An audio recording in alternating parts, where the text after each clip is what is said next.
आज के इस वीडियो में हम लोग देखने वाले हैं क्लास 6 के साइंस के एनसीईआरटी के चैप्टर नंबर 3 को। इसके पहले वाले वीडियो में हम लोग चैप्टर 1 और 2 को पढ़ चुके थे। सो आज हम लोग चैप्टर 3 को करेंगे। ओके, सो आइए स्टार्ट करते हैं इसको। चैप्टर नंबर 3 है आपका पदार्थों का पृथक्करण। ओके, सो हम लोग इसमें देखते हैं कि क्या क्या है। ओके, हमारे दैनिक जीवन में हम ऐसे बहुत से उदाहरण देखते हैं जिनमें हम पदार्थों के किसी मिश्रण से पदार्थों को पृथक करते हुए देखते हैं। चाय बनाते समय चाय की पत्तियों को द्रव से चालनी या फिर छलनी द्वारा पृथक किया जाता है। ठीक है, तो इस चैप्टर में हम लोग देखने वाले हैं कि किसी भी पदार्थ को अलग अलग कैसे किया जाता है। ठीक है, इसीलिए यहाँ पे लिखा है पदार्थों का पृथक्करण। आइए इसको आगे देखते हैं। यहाँ पे देखिए, चाय की पत्तियों को चालनित्र या फिर चलनी के द्वारा पृथक करना। ठीक है, इसके आगे हम लोग देखते हैं फसल कटाई के पश्चात अनाज को भूसे से पृथक करते हैं। मक्खन को पृथक करने के लिए दूध या दही का मंथन किया जाता है। रेशों से बीजों को पृथक करने के लिए हम कपास को ओटते हैं। कदाचित आपने नमकीन दलिया अथवा पोहा खाया होगा। यदि आपने यह पाया होगा कि इसमें मिर्च है तो खाने से पहले उन्हें सावधानीपूर्वक बाहर निकाल दिया होगा।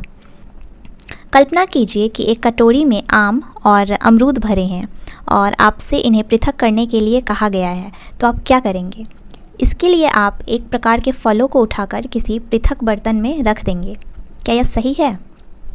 ठीक है, इसके आगे हम लोग देखते हैं। ऐसा करना सरल प्रतीत होता है, परंतु यदि पृथक किया जाने वाले पदार्थ आम या अमरूदों की तुलना में बहुत छोटे हों तो उन्हें पृथक करने के लिए क्या करना होगा? ओके, कल्पना कीजिए यदि आपको रेत और नमक के मिश्रण से भरा कोई गिलास दिया जाता है तो मिश्रण से रेत के कणों को हाथ से बीनकर पृथक करने की सोचना भी असंभव है। तो इसमें क्या इस चैप्टर में दिया गया है, किसी भी पदार्थ को अगर कोई मिक्स किया हुआ है किसी पदार्थ में तो उन सभी को अलग करने के बहुत सारे विधि होते हैं जिसको हम लोग आगे पढ़ेंगे। ठीक है, इससे पहले ही कुछ एग्जाम्पल देके आप लोग से पूछ रहा है कि जैसे यहाँ पे है ना, यहाँ पे आप लोग को पूछा है कि हम लोग कोई नमकीन खाते हैं तो इसमें ऐसे मिर्च को छांट देते हैं, अलग कर देते तो, और यहाँ पे अमरूद और सेब का यहाँ पे जो उदाहरण दिया है तो इसमें हम लोग इस सब को आसानी से अलग अलग कर सकते हैं, है ना। लेकिन अगर कोई गिलास में बालू अगर दिया हो, है ना, रेत और नमक का मिश्रण दिया हो तो उसको हम लोग हाथ से तो हटा नहीं सकते, चुन के हटा नहीं सकते नमक और बालू को। तो इन सभी को जो कैसे पृथक करेंगे इसका हम लोग आगे मेथड ये सब देखेंगे। यही आपके बुक में इस चैप्टर में है। ओके, सो चलिए इसके आगे देखते हैं।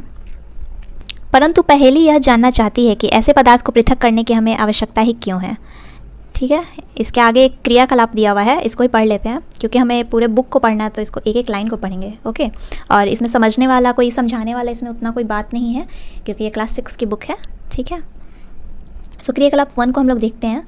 सारणी 3.1 के कॉलम 1 में पृथक्करण के कुछ प्रक्रम दिए हैं। पृथक करने का उद्देश्य तथा अवयवों को पृथक करने के ढंगों को कॉलम 2 या 3 में दिया गया है, तथापि कॉलम 2 और 3 में दी गई सूचना अव्यवस्थित हो गई है। क्या आप प्रत्येक प्रक्रम का उसके उद्देश्य तथा पृथक्कृत अवयवों के उपयोग के ढंग से मिलान कर सकते हैं? तो यहाँ पे एक टेबल दिया हुआ है। सो लिखा है चावलों से पत्थरों को पृथक करना, उद्देश्य जिसके लिए हम पृथक करते हैं। तो चावलों से पत्थरों को क्यों अलग करते हैं, इसका क्या उद्देश्य हो सकता है? तो इसका जो इसमें अलग अलग दिया हुआ है सो आप लोग यहाँ पे आसानी से देख सकते हैं। ये सब बहुत ईजी है ना, कि चावलों को से पत्थरों को क्यों अलग करेंगे? तो हानिकारक अवयवों अथवा अशुद्धियों को दूर करना ही ना होगा इसका। तो ये सब चीज़ आप लोग यहाँ पे देख लीजिए। इसके आगे हम लोग पढ़ते हैं। ठीक है, हम देखते हैं कि किसी पदार्थ का उपयोग करने से पहले हमें उसमें मिश्रित हानिकारक तथा अनुपयोगी पदार्थों को पृथक करने की आवश्यकता होती है। कभी कभी हम उपयोगी पदार्थों को भी पृथक करते हैं जिनकी हमें अलग से उपयोग करने की आवश्यकता होती है। तो किसी भी पदार्थ को पृथक करने का, कुछ अलग करने का आवश्यकता इसलिए होता है, कभी कभी उसमें कुछ हानिकारक तत्व शामिल होते हैं जिसको हमें हटाना होता है। हमें शुद्ध रूप में कोई पदार्थ चाहिए, इसलिए उसमें से अशुद्धि को हटा देते हैं। ठीक है, चलिए आगे देखते हैं क्या है। पृथक किए जाने वाले पदार्थों के कणों के आमाप अथवा द्रव्य भिन्न हो सकते हैं। ये पदार्थों को 3 अवस्थाओं जैसे ठोस, द्रव और गैस में से कोई भी हो सकती है। इसलिए हम किन्हीं पदार्थों के ऐसे मिश्रण का पृथक्करण कैसे करते हैं जिनके गुणधर्मों में अत्यधिक भिन्नता है। ओके, इसके आगे है, अब हम लोग यहाँ पे देखेंगे पृथक्करण की विधियाँ को देखेंगे। ओके, अब हम पदार्थों के पृथक्करण की कुछ साधारण विधियों का उल्लेख करेंगे। इनमें से कई विधियों का उपयोग आपने अपने दैनिक क्रियाकलाप में किया होगा। तो यहाँ से आपका इंपॉर्टेंट पॉइंट्स आने वाला है पृथक्करण की विधियाँ। ओके, सो सबसे पहले हमारा पॉइंट है हस्तचयन। ठीक है, हस्तचयन। हस्तचयन कहते हैं जब हाथ से किसी भी चीज़ को चुन के हटाते, जैसे कि चावल ही जब चुनते हैं या फिर गेहूं में से कुछ कुछ ऐसे चुन के जब निकालते हैं तो उसी को हस्तचयन कहते हैं। ठीक है, यहाँ पे आपका क्रियाकलाप 2 दिया गया है, इससे ही रिलेटेड है, तो इसको पढ़ लेते हैं। ठीक है, दुकान से खरीदे गए अनाज का एक पैकेट कक्षा में लाए। अब अनाज को कागज़ की शीट पर फैलाइए। क्या आप कागज़ पर एक ही प्रकार के अन्न कण पाते हैं? क्या इसमें पत्थर के टुकड़े, भूसी, टूटे हुए अन्न कण तथा अन्य खाद्य कण हैं? अब अपने हाथ से पत्थर के टुकड़े, भूसे तथा अन्य कणों को इससे पृथक कीजिए। ओके, हस्तचयन की इस विधि का उपयोग गेहूं, चावल तथा दालों से कुछ बड़े मिट्टी के कणों, पत्थर तथा भूसे को पृथक करने में किया जा सकता है। ऐसी अशुद्धियों की मात्रा प्रायः बहुत अधिक नहीं होती। ऐसी स्थितियों में हस्तचयन द्वारा पदार्थों का पृथक करना एक सुविधाजनक विधि लगती है। तो यहाँ पे हस्तचयन का उपयोग कब किया जाता है? हस्तचयन का उपयोग जब किसी भी अनाज से या फिर जैसे यहाँ पे देखिए है ना, अनाज से, गेहूँ, चावल इत्यादि से जब बड़े बड़े कण जब निकालने होते हैं मिट्टी के या फिर भूसे ये सब को, तो हस्तचयन का यूज़ किया जाता है। और हस्तचयन में जो अशुद्धियाँ होती है वो बहुत ज़्यादा नहीं होती है, तभी उसको हाथ से निकाल के अलग किया जा सकता है। ओके, सो जब ही हमें बहुत कम, जैसे यहाँ पे देखें, यहाँ पे अनाज से पत्थर के टुकड़ों को हस्तचयन द्वारा यहाँ पे निकाला जा रहा है ना, यहाँ पे। सो आगे हम लोग देखते हैं थ्रेसिंग। ठीक है, ये भी एक पदार्थ को पृथक करने का एक अगला मेथड है, थ्रेसिंग। तो थ्रेसिंग के बारे में हम लोग जानते हैं क्या है। अपने खेत अथवा खलिहानों में गेहूं या चावल की सूखी डंडियों के गट्ठर देखे होंगे। सूखे पौधों से अनाज को अलग करने से पहले धूप में सुखाया जाता है। प्रत्येक सूखे पौधों की डंडी पर अन्न कण लगे होते हैं। खेतों में रखे सैकड़ों गट्ठरों पर लगे अन्न कणों की संख्या की कल्पना कीजिए। किसान अन्न कणों को सूखे पौधों के इतने गट्ठरों से अनाज को कैसे पृथक करते हैं? आमों तथा अमरूदों को वृक्षों से तोड़ा जा सकता है, परंतु अन्न कण आम और अमरूद की तुलना में बहुत छोटे होते हैं, इसलिए इनको इनकी डंडियों से तोड़ना असंभव होगा। अन्न कणों को उनकी डंडियों से कैसे पृथक किया जाता है? तो अब हम लोग यहाँ पे देखते हैं, जैसे कि चावल और गेहूँ ये सब होते हैं, तो ये सब तो पेड़ में नहीं उगते ना, जैसे कि अमरूद या फिर सेब, आम, ये सब पेड़ से जैसे हम लोग हाथ से तोड़ सकते हैं, लेकिन इन सब को इनके डंडियों से तोड़ना बहुत ही मुश्किल होता है। तो इसको हम लोग कैसे अलग करते हैं? तो वो मेथड होता है थ्रेशिंग। थ्रेशिंग विधि के द्वारा हम लोग इसको अलग करते हैं। ठीक है, तो ये सब कुछ पॉइंट्स है, आप लोग साथ साथ पॉइंट्स भी बनाते जाइएगा। इसमें से अगर आपको कुछ शब्द लग रहा है कि हाँ ध्यान में रखने वाला, वैसे ये सब ध्यान में ही रखने वाला, जैसे हस्तचयन था या थ्रेशिंग हो गया, तो ये सब का स्मॉल नोट्स आप लोग बना सकते हैं। ओके, तो चलिए इसके आगे देखते हैं क्या है। सूखे पौधों की डंडियों से अन्न कणों अथवा अनाज को पृथक करने के प्रक्रम को थ्रेशिंग कहते हैं। तो यहाँ पे आपका एक पॉइंट ये हो गया, इसको आप लोग नोट कर सकते हैं अपने कॉपी में यहाँ। ठीक है, इसको यहाँ, इस प्रक्रम में डंडियों को पीटकर अन्न कणों को पृथक किया जाता है। यहाँ पे चित्र में भी दिखाया गया है। कभी कभी थ्रेशिंग का कार्य बैलों की सहायता से किया जाता है। अत्यधिक मात्रा के अन्न कणों को डंडियों से पृथक करने के लिए थ्रेशिंग मशीनों का उपयोग भी किया जाता है। तो थ्रेशिंग कैसे किया जाता है यहाँ पे देख सकते हैं आप लोग, जैसे यहाँ पे ये ऐसे झाड़ रहा है, पटक रहा है, तो कभी कभी इसका यूज़ बैलों के द्वारा भी किया जाता है और कभी कभी मशीनों का यूज़ करके थ्रेशिंग किया जाता है। तो थ्रेशिंग क्या होता है कि अनाज को डंडियों से, सूखे पौधों की डंडियों से अलग करने की प्रक्रिया थ्रेशिंग कहलाती है। अगला है हम लोग का निष्पावन।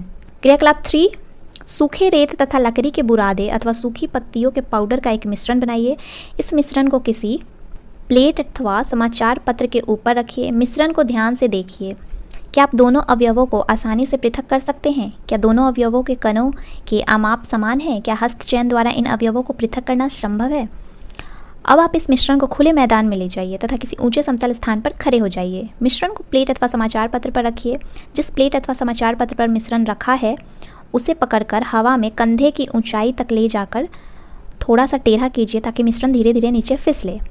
क्या होता है? क्या दोनों अवयव रेत एवं बुरादा एक ही स्थान पर गिरते हैं? क्या कोई अवयव ऐसा है जो वायु द्वारा दूर उड़कर गिरता है? क्या वायु मिश्रण के दोनों अवयवों को पृथक करने में सफल हुई? सो आपका ये निष्पावन से क्रियाकलाप है। सो यहाँ पे सिर्फ मैंने इसको रीडिंग किया है, आप लोग को समझ में आ ही रहा होगा। सो इसको आगे हम लोग निष्पावन होता क्या है इसको पढ़ते हैं, ठीक है। किसी मिश्रण के अवयवों को इस प्रकार पृथक करने की विधि निष्पावन कहलाती है। सो हम लोग यहाँ पे जो पढ़े हैं कि कोई भी 2 प्रकार का मिश्रण ले लीजिए, है ना। यहाँ पे हम लोग क्या है, सूखी पत्तियों का पाउडर लिया गया है ना यहाँ पे, और उसको समाचार पत्र पे ऐसे रख के हवा में ऐसे ले जाया गया है तथा उसको ऐसा हवा के माध्यम से अलग करने की कोशिश किया गया है। तो इसमें क्या होता है, निष्पावन का उपयोग, यहाँ पे देखिए यहाँ पे क्या लिखा है, निष्पावन का उपयोग पवनों अथवा वायु के झोंकों द्वारा मिश्रण से भारी तथा हल्के अवयवों को पृथक करने में किया जाता है। जब मिश्रण में कोई एक पदार्थ भारी होता है और एक हल्का होता है तो उसको हवा के माध्यम से अलग किया जा सकता है, ठीक है। उसी प्रक्रिया को निष्पावन कहते हैं। जो हल्का वस्तु होगा तो वो हवा में उड़ जाएगा, जो भारी है रह जाएगा। साधारणतया किसान इस विधि का उपयोग हल्के भूसे को भारी अनकणों से पृथक करने के लिए करते हैं। तो यहाँ पे इस चित्र में दिखाया गया है निष्पावन विधि। यहाँ पे देखिए ये ऑलरेडीज़ है, यहाँ पे अन्न है और इसमें भूसा जो मिक्स होगा उसको यहाँ पे हवा में रखती है तो भूसा जो है हवा के माध्यम से ऐसे उड़ जाता है भूसा, है ना, और जो भारी जो अन्न है वो नीचे आ जाता है। इस प्रकार निष्पावन विधि द्वारा ये अलग हो जाता है, ठीक है। अगला हम लोग देखते हैं यहाँ पे, भूसे के हल्के कण पवन के साथ उड़कर दूर एकत्र हो जाते हैं, जबकि भारी अण्डकण पृथक होकर निष्पावन प्लेटफॉर्म के निकट एक ढेर बना लेते हैं। अलग हुए भूसे को पशुओं के चारे सहित अन्य प्रयोजन में प्रयोग किया जाता है, ठीक है। आगे देखते हैं, अगला मेथड है हम लोग को चालन। यहाँ देखिए क्या है, चालन, ठीक है। चालन में हम लोग पढ़ते हैं, कभी कभी हमें आटे से व्यंजन बनाने की इच्छा होती है, हमें इसमें उपस्थित चोकर अथवा अन्य अशुद्धियों को पृथक करने की आवश्यकता होती है। तब हम क्या करते हैं, इसके लिए हम चलनी का उपयोग करते हैं तथा उसमें आटा डालते हैं। जैसे हम लोग आटा गूंदते हैं तो आटा को लेते हैं तो उसको चलनी से तो छान के लेते हैं ना, तो उसको हम लोग उस विधि को चालन विधि कहते हैं, ठीक है। तो यहाँ पे देखिए चलनी से यहाँ पे आटा चल रहा है ना, तो इसी को चालन विधि कहते हैं। तो बहुत ईजी है। आगे देखिए, आटे के छोटे कण चलनी के छिद्रों द्वारा निकल जाते हैं, जबकि बड़ी अशुद्धियाँ चालनी में रह जाती है। प्रायः आटे की मिल में गेहूं को पीसने से पहले पत्थरों तथा भूसे जैसे अशुद्धियों को हटाया जाता है। साधारणतया गेहूं की बोरी को एक तिरछी चालनी पर डाला जाता है। चालन द्वारा पत्थर, डंडियाँ तथा भूसा जो निष्पावन तथा थ्रेसिंग के बाद गेहूं में रह जाते हैं को दूर किया जाता है। आपने इसी प्रकार के बड़े बड़े चालनों को भवन निर्माण वाले स्थानों पर रेत से कंकड़ तथा पत्थर पृथक करने के लिए उपयोग में लाते हुए देखा होगा। जैसे कोई भी घर बनता है, बिल्डिंग बनता है, तो वहाँ पे जो सीमेंट ये सब बनाया जाता है जो मसाला, तो उसमें बालू को ऐसे भी चाल के ऐसे रखा जाता है ना उसको, ताकि उसमें जो बड़े बड़े कंकड़ पत्थर जो भी है वो हट जाए। तो वहाँ भी ये विधि का उपयोग किया जाता है। किस विधि का? चालन विधि का। ओके, यहाँ पे देख सकते हैं आसानी से, ये जो मिस्त्री है ये बालू को अपना चाल रहा है, ठीक है। तो यहाँ पे चालन विधि का क्रियाकलाप दिया हुआ है जिसको हम लोग यहाँ पे रहने देते हैं, ठीक है, क्योंकि ये बहुत ज़्यादा इंपॉर्टेंट नहीं है, उससे आगे हम लोग पढ़ते हैं, ठीक। अवसादन, निस्तारण तथा निस्यंदन अगला टॉपिक है हमारा, ये अवसादन, निस्तारण तथा निस्यंदन, ठीक है। कभी कभी मिश्रण के अवयवों को निष्पावन अथवा हस्तचयन द्वारा पृथक करना संभव नहीं होता। उदाहरण के लिए चावल तथा दाल में धूल, मिट्टी जैसे हल्के कण हो सकते हैं। चावल तथा दाल को पकाने से पहले इस प्रकार की अशुद्धियाँ कैसे पृथक करते हैं, आइए जानते हैं। प्रायः पकाने से पहले चावल या दालों को जल से धोया जाता है। जब आप चावल या दाल में जल डालते हैं तब उन पर चिपकी हुई अशुद्धियाँ जैसे धूल के कण पृथक हो जाते हैं। ये अशुद्धियाँ जल में चली जाती है। अब सोचिए, बर्तन की तली में कौन डूबेगा, चावल या धूल? क्यों? क्या आपने देखा है कि बर्तन को थोड़ा सा टेढ़ा करके जल को बाहर गिराया जाता है? मिश्रण में जल मिलाने पर भारी अवयवों के नीचे तली में बैठ जाने के क्रम को अवसादन कहते हैं। तो यहाँ पे एक पॉइंट हम लोग को सामने आया है कि अवसादन किसको कहते हैं। तो मिश्रण में जल मिलाने पर भारी अवयवों के नीचे तली में बैठ जाने के प्रक्रम को अवसादन कहते हैं। जैसे कि अगर गिलास में पानी है और उसमें हम बालू मिला देते हैं तो थोड़ा देर के बाद देखिएगा, उसको अगर रख दीजिएगा तो वो नीचे ऐसे बैठ जाएगा तली में, ठीक है। तो उसी प्रक्रिया को अवसादन कहते हैं। ओके, अवसादन मिश्रण को बिना हिलाए जल को मिट्टी सहित उड़ेलने की क्रिया को निस्तारण कहते हैं। अब निस्तारण में यहाँ पे देख लीजिए क्या है, अवसादित मिश्रण को, जैसे कि वो तली में जो बैठ जाते हैं उसको बिना हिलाए जल को मिट्टी सहित उड़ेलने की प्रक्रिया को निस्तारण कहते हैं। आइए अब हम ऐसे अन्य मिश्रणों का पता लगाते हैं जिसमें अवयवों को अपसाधन तथा निस्तारण विधि द्वारा पृथक किया जा सकता है। ओके, यहाँ पे आप लोग को दिया हुआ है किसी मिश्रण के दो अवयवों को अपसाधन तथा निस्तारण द्वारा पृथक किया जाता है, यहाँ पे दिया हुआ है आपको, ठीक है। यही सिद्धांत ऐसे द्रवों के मिश्रण को पृथक करने में भी उपयोग में लाया जाता है जो आपस में मिश्रित नहीं होते। उदाहरण के लिए तेल तथा जल को उनके मिश्रण से इसी विधि द्वारा पृथक किया जा सकता है। यदि द्रव के ऐसे मिश्रणों को कुछ समय के लिए रखा रहने दिया जाए तो वे पृथक पृथक परतों में बंट जाते हैं। इसके बाद जो अवयव ऊपरी परत बनाता है उसे निस्तारण द्वारा पृथक कर सकते हैं। आइए फिर से ठोस तथा द्रव के किसी मिश्रण पर विचार करें। चाय तैयार करने के बाद आप चाय की पत्तियां पृथक करने के लिए क्या करते हैं? अक्सर आप चलनी का उपयोग करते हैं। आइए निस्तारण विधि का उपयोग करके देखें। इसके द्वारा कुछ सहायता मिलती है, परंतु क्या आपको चाय में कुछ पत्तियां अब भी मिलती हैं? अब चाय को एक चन्नी में डाल दीजिए। क्या चाय की सारी पत्तियां चन्नी में रह जाती है? इस प्रक्रम को निस्यंदन कहते हैं। अब सोचिए, तैयार चाय से चाय की पत्तियां पृथक करने में निस्तारण और निस्यंदन में से कौन सी विधि अच्छी है? आइए अब हम अपने उपयोग में आने वाले जल के उदाहरण पर विचार करते हैं। क्या हम सभी को हर समय पीने के लिए सुरक्षित जल मिलता है? कभी कभी नलों से गंदला जल प्राप्त होता है। तालाबों तथा नदियों से एकत्रित किया गया जल भी पंकिल हो जा सकता है, विशेषकर बरसात के बाद। आइए अब हम यह देखें कि क्या हम पृथक्करण की कुछ विधियों द्वारा जल से मिट्टी जैसी अविलय अशुद्धियों को दूर कर सकते हैं या नहीं। ठीक है, यहाँ पे क्रियाकलाप 5 दिया हुआ है, जिसमें दिया हुआ है जल में जो मिट्टी होगा उसको कैसे अलग किया जा सकता है। ठीक है, सो यहाँ पे हम लोग क्रियाकलाप को रहने देते हैं और अगला पॉइंट पे आते हैं, वाष्पन। ठीक है, सो यहाँ पे वाष्पन विधि को हम लोग पढ़ेंगे। वाष्पन में क्या दिया हुआ है, इसमें भी एक क्रियाकलाप दे दिया हुआ है। ठीक है, तो इसको हम लोग पढ़ लेते हैं। एक बीकर में थोड़ा सा जल लेकर उसमें 2 चम्मच नमक डालिए तथा अच्छी तरह हिलाइए। क्या आप जल के रंग में कोई परिवर्तन देखते हैं? हिलाने के बाद क्या आप बीकर में कोई नमक देखते हैं? नमक के जल से भरे बीकर को गर्म कीजिए। जल को उबल कर उड़ने दीजिए। बीकर में क्या बचता है? इस क्रियाकलाप में हमने मिश्रण से जल तथा नमक को पृथक करने के लिए वाष्पन की प्रक्रिया का प्रयोग किया है। जल को उसके वाष्प से परिवर्तन करने की प्रक्रिया वाष्पन कहते हैं। ठीक है, तो यहाँ पे वाष्पन विधि जो है इसको आप लोग यहाँ पे नोट कर सकते हैं। जल को उसके वाष्प में परिवर्तन करने की प्रक्रिया वाष्पन कहलाती है। ठीक है, जहाँ पर जल होता है वाष्पन की प्रक्रिया निरंतर होती रहती है। आपके विचार से नमक कहाँ से आते हैं? समुद्र के जल में अत्यधिक मात्रा में लवण मिश्रित होते हैं। इन्हीं लवणों में से एक लवण साधारण नमक है। जब समुद्र के जल को बड़े बड़े उथले गड्ढों में भरकर छोड़ दिया जाता है तो सूर्य के प्रकाश से जल गर्म होकर वाष्पन द्वारा धीरे धीरे वाष्प में बदलने लगता है। कुछ समय बाद सारा जल वाष्पित हो जाता है तथा ठोस लवण नीचे बच जाते हैं।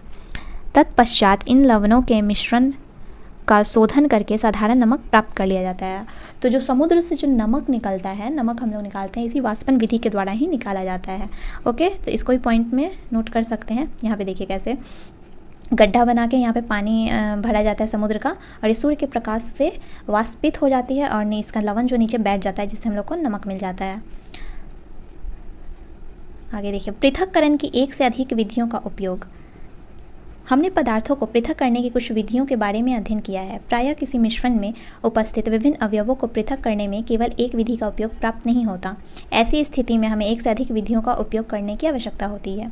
किसी पदार्थ को पृथक करने के लिए हमें यहाँ पे बता रहा है कि जरूरी नहीं कि सिर्फ एक विधि के द्वारा ही वो अलग हो सकता है। इसके अलावा जितना भी विधि पढ़े हैं उसमें से भी 2-3 विधि का भी यूज किया जा सकता है उसको अलग करने में। ठीक है, सो अगला है, रेत और नमक का मिश्रण लीजिए, इससे आप कैसे पृथक करेंगे? हमने पहले भी देखा है कि हस्तचयन विधि इसके पृथक्करण के लिए व्यावहारिक नहीं होगा, है ना। रेत और नमक को हस्तचयन से कैसे अलग कर सकते हैं? इस मिश्रण को बीकर में रखिए तथा इसमें कुछ जल मिलाइए। इसके बाद बीकर को कुछ समय के लिए एक और रख दीजिए। क्या आप यह देखते हैं कि रेत बीकर की तली में बैठ रहा है? इसे निस्तारण या निस्यंदन द्वारा पृथक कर सकते हैं। निस्तारित द्रव में क्या है? क्या आप सोचते हैं कि इस जल में वही नमक है जो कि आरंभ में मिश्रण में था? अब इस निस्तारित द्रव से नमक व जल को पृथक करना है। ओके, क्या जल किसी पदार्थ की कितनी भी मात्रा को घोल सकता है? इसमें देखिए अध्याय 2 में हमने पाया कि कई पदार्थ जल में घुलकर विलयन बनाते हैं, तब हम उन पदार्थों को जल में विलेयी कहते हैं। यदि हम जल की मात्रा निश्चित रखकर उस पदार्थ की मात्रा निरंतर बढ़ाएं तो क्या होगा। सो इसमें कह रहा है कि जल अगर हम जो लेते हैं उसमें हम पदार्थ की मात्रा को मिलाते रहें और उस मात्रा को बढ़ाते रहें तो क्या होगा। ठीक है, तो इसके आगे हम लोग देखते हैं क्या है। क्रियाकलाप 8 है।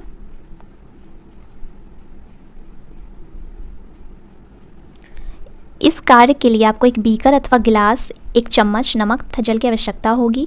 आधा कप जल बीकर में उड़ेलिए, 1 चम्मच नमक उसमें डालकर तब तक विलोड़ित कीजिए जब तक कि यह पूरी तरह से न घुल जाए। अब फिर 1 चम्मच नमक डालिए और भली भांति विलोड़ित कीजिए। इसी प्रकार 1-1 चम्मच करके नमक मिलाते तथा विलोड़ित करते जाइए। कुछ चम्मच भर नमक मिलाने के बाद क्या आप यह पाते हैं कि कुछ अविलेयी नमक बच जाता है और बीकर की तली में बैठ जाता है? यदि हाँ, तो इसका अर्थ यह हुआ कि अब इस जल में अधिक नमक नहीं घुल सकता। अब वह विलयन संतृप्त विलयन कहलाता है। तो यहाँ पे एक और पॉइंट आपका बन रहा है, संतृप्त विलयन। ठीक है, ये इंपॉर्टेंट पॉइंट है। संतृप्त विलयन कब बनता है कि जब किसी सॉल्यूशन ऐसा बनाते हैं, जल में किसी चीज़ को मिलाते हैं, तो ऐसा स्थिति आ जाता है जब उसमें अब वो पदार्थ नहीं मिल सकता है, जैसे कि यहाँ नमक अब नहीं मिल सकता था, तो उस विलयन को बोला जाएगा संतृप्त विलयन। ओके, यहाँ एक संकेत है जो यह बताता है कि उस समय संभवतः क्या गलत हुआ जब पहेली ने रेत में अधिक मात्रा में मिले नमक की पुनः प्राप्ति का प्रयास किया था। कदाचित नमक की मात्रा संतृप्त विलयन बनाने के लिए आवश्यक मात्रा से बहुत अधिक थी। अविलयन नमक रेत के साथ मिला रह गया, जिसे पुनः प्राप्त नहीं किया जा सका। वह अधिक मात्रा में जल का उपयोग करके अपनी समस्या हल कर सकती थी। ठीक है, कल्पना कीजिए कि इसके पास मिश्रण में सारे नमक को घोलने के लिए पर्याप्त मात्रा में जल नहीं है। क्या किसी अन्य उपाय द्वारा जल की उसी मात्रा में संतृप्त विलयन बनने से पूर्व पहले से अधिक नमक घोला जा सकता है? अब क्रियाकलाप 9 में देखते हैं क्या है।